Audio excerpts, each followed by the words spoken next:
So what do we do about these risks? Well, first of all, let's talk about what the risks are with Instagram. First of all, Instagram is not COPPA compliant. Now, COPPA is an acronym. It is the Children's Online Privacy Protection Act of 1998.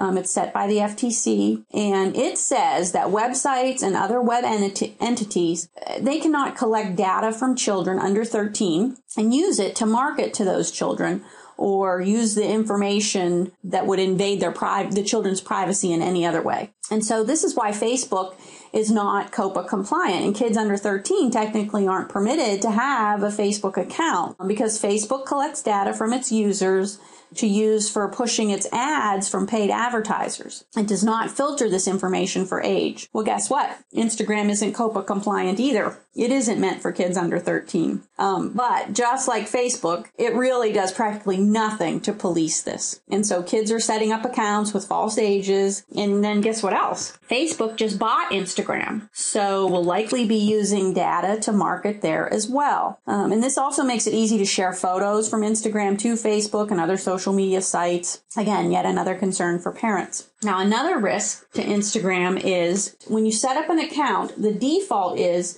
that your profile is public. Therefore, anyone can follow you and see the photos that you post. You know, as a parent, that's alarming. If you want your account to be private, you don't want just anyone following you. You want people to request before they can follow you. You have to go in and reset the privacy setting because the default is public. And so that also means when the default's public, in your account, your profile's public to anyone on Instagram can like or comment on your photos that you post there. So before we go into talking about limiting these risks, for those of you who aren't familiar with Instagram, let me just give you a little Instagram mini tutorial, just some screenshots and a little bit about what it looks like and how it works. So this is my profile on Instagram. This is my profile page. You have your profile photo.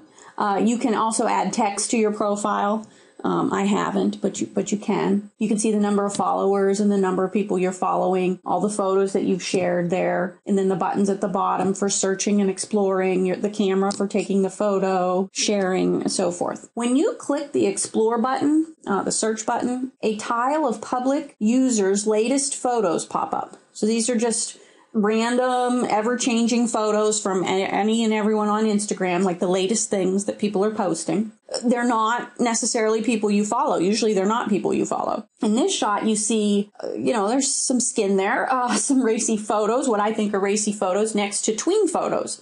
Again, maybe not something you want your 10-year-old viewing and exploring. So keep that in mind, that is one of the options. You can't really block it. Now, this is the screenshot that Michelle Myers, who wrote the CNET article, this is what she shared in her article of her tween's profile. So this is her daughter's profile. And you can see she shares some text about herself. She's in 7th grade, likes music, summer, shopping, so on and so forth. And what's interesting to me is Instagram allows you to use these kid-friendly emoticons. You see she's got the music notes, the hearts, the high heels, even though Instagram says that they're not COPPA compliant. You're not supposed to be allowed to have an account if you're under 13. Yet they let the site look quite kid friendly, I think. And so along those same lines, Instagram's likes and comments button or icons are also very appealing to kids. They use this heart. When you post a photo to Instagram, people can like the photo,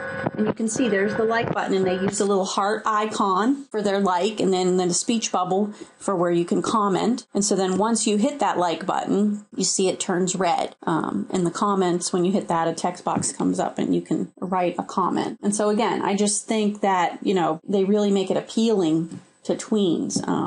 And that just makes our battle as parents a little harder. So keep that in mind. If you really want some good advice and information on how to help your tweens with social media and becoming good digital citizens, check out our Saving Face program. It is a video educational program for parents. And you can find that at our website, heytheresocialmedia.com/savingface. And you can also get information and follow us on Twitter at heytheresm. So I thank you for joining me. Hopefully that was helpful, and I look forward to seeing you again in another special edition of Saving Face for parents of tweens. Thanks so much.